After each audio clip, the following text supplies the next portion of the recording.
அதிமுக ஆட்சி அமைக்க திமுக ஆதரவு கொடுக்க முனைந்தது உண்மையாக இருக்குமானால் அதைவிட அரசியல் மோசடி இன்னொன்று இருக்க முடியாது. விலகிட்டோன்னு சொல்றவங்க, மந்திரி சபையில சேர்ந்துட்டோன்னு சொல்றவங்க, ஆனா திமுக கூட்டணியிலேயே இருக்கிறோம்னு சொல்றவங்க எனக்கு ஒன்றும் புரியவே மாட்டேங்குது. எனக்கு ஒன்றும் புரியலை. மந்திரி சபையிலும் இடம்பெறுவோம், இன்னொரு கட்சியின் கூட்டணியிலும் நீடிப்போம். இந்த நிலைப்பாடு அபூர்வமாக தான் எடுக்க முடியும். அதை பற்றி நான் கமெண்ட் பண்ண விரும்பல. சட்டமன்றத்தில் நடைபெற்ற அந்த விவாதம், முதல்வரோட பேச்சு, கன்னி பேச்சு பேசியிருக்காரு. ஒரு மூத்த அரசியல் தலைவராக எப்படி பார்க்குறீங்க? உங்களுடைய பார்வையில் எப்படி இருக்குது சார்? குறுகிய நாட்களுக்குள் தன்னை ஆயத்தப்படுத்தி கொண்டு வருகிறார். இன்னும் 6 மாதங்களுக்குள் தன்னை முழுமையாக அவர் தயார்படுத்திக் கொள்வார். He will equip himself to run the administration. ஆட்சியை நடத்தக்கூடிய நுணுக்கங்கள், நிர்வாக நுணுக்கங்களை போக போக சில மாதங்களில் அவர் கற்று தேர்ந்து தெளிவு பெற்று விடுவார் என்று நான் நம்புகிறேன். சைகை செஞ்சாருன்னு சொல்லி ஒரு விமர்சனம் பண்ணுது. முன்னாள் முதல்வராக இருக்கக்கூடிய ஸ்டாலின் அவர்களை கிண்டல் செய்யும் விதமாக ஒரு சைகை செஞ்சாருன்ற ஒரு பரவலாக பேசப்படுது. அதை நீங்க எப்படி பார்க்குறீங்க சார்? எதிர்கட்சி தலைவர்கள் பேசுனது, எதிர்கட்சி தலைவர் பேசுனது, அதை பற்றியெல்லாம் நான் கமெண்ட் அடிக்க முடியுமா? அதுபோலத்தான் அவங்க பேசுனதையும் கமெண்ட் பண்ண விரும்பலை, முதல்வர் பேசுனதையும் நான் கமெண்ட் பண்ண விரும்பலை.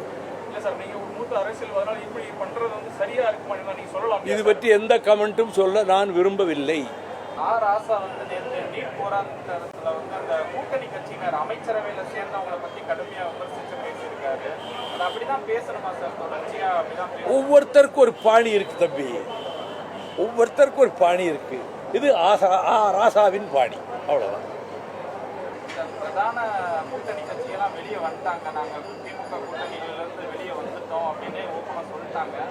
மதிமுக உள்ளிட்ட முக்கிய கட்சிகள் மட்டும் திமுக கூட்டணியில் இன்னும் விலகிட்டோன்னு சொல்றவங்க, மந்திரி சபையில சேர்ந்துட்டோன்னு சொல்றவங்க, ஆனா திமுக கூட்டணியிலேயே இருக்கிறோம்னு சொல்றவங்க எனக்கு ஒன்றும் புரியவே மாட்டேங்குது. எனக்கு ஒன்றும் புரியலை. மந்திரி சபையிலும் இடம்பெறுவோம், இன்னொரு கட்சியின் கூட்டணியிலும் நீடிப்போம். இந்த நிலைப்பாடு அபூர்வமாக தான் எடுக்க முடியும். அதை பற்றி நான் கமெண்ட் பண்ண விரும்பல. கம்யூனிஸ்ட் கட்சிகள் தொடர்ச்சியாக டிவிகே கவர்மெண்ட்ல போயிட்டாங்க. இருந்தாலும் அவங்க விமர்சனம் இப்ப இருக்கக்கூடிய டிவிகேவே வைக்கிறாங்க. திமுகவே தொடர்ந்து அவங்க அதிமுக கூட்டணி வைக்க வராங்க, அதிமுக கூட்டணி வச்சிருந்தாங்கன்னு பேசக்கூடிய காரணம் இருந்தாலும் சார், ஏன்னா உங்களுக்கு பிடிக்கலன்னா வெளியே வந்துடலாம் இல்லையா? அது வெளியில வர்றதுக்காண்டி அந்த விமர்சனம். அவங்க கூட்டணியில இல்லைன்னு சிபிஎம் அறிவிச்சிருச்சு. திமுக கூட்டணியில இல்லைன்னு வீரபாண்டியன் சிபிஐ அறிவிச்சிட்டாரு. கூட்டணியில் இல்லைன்னு சொல்லிட்டாரு. அவங்க கருத்துக்களை சொல்லிட்டு இருக்காங்க. ஆனால் சொன்னாலுமே அவங்க அதிமுக கூட்டணி வைக்க முயற்சி பண்ணாங்க. தேர்தலில் வெற்றி பெறதான முக்கியம். அதுக்கப்புறம் மக்கள் சார்ந்து செயல்பட முடியும். வெளியே வந்ததுக்கு அப்புறம் திரும்ப அதிமுக கூட்டணி வச்சாங்க. 2 கட்சியோட பிரதானம் வெற்றி பெறணுன்றதுதான். ஆதரவு கொடுத்துருக்காங்கல்ல அரசுக்கு.